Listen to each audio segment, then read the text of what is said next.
Nous avons vu en séance 3 que certaines procédures formalisées permettaient la négociation. Il s'agit de la procédure avec négociation et du dialogue compétitif.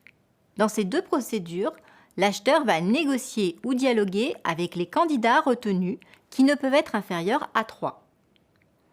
Dans le dialogue compétitif, le dialogue se fera sur la base du programme fonctionnel dans l'objectif d'obtenir une ou plusieurs solutions aptes à répondre aux besoins de l'acheteur. Dans la procédure négociée, la négociation s'établira sur la base du cahier des charges comportant des exigences minimales et je rappelle que ces points ne sont pas négociables.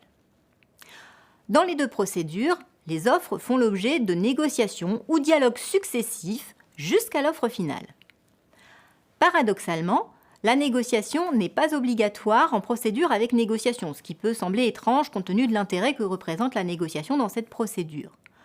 Dans les deux cas, des négociations ou dialogues successifs sont organisés de manière à réduire le nombre d'offres à négocier en appliquant les critères d'attribution dans le respect de l'égalité de traitement des candidats.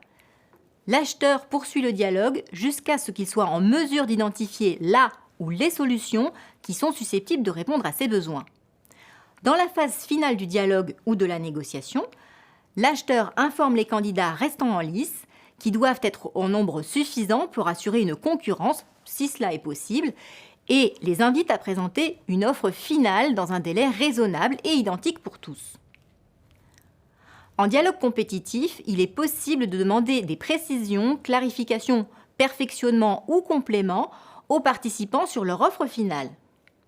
Cependant, ces demandes ne peuvent avoir pour effet de modifier les aspects essentiels de l'offre finale, notamment les besoins et exigences indiqués dans les documents de consultation.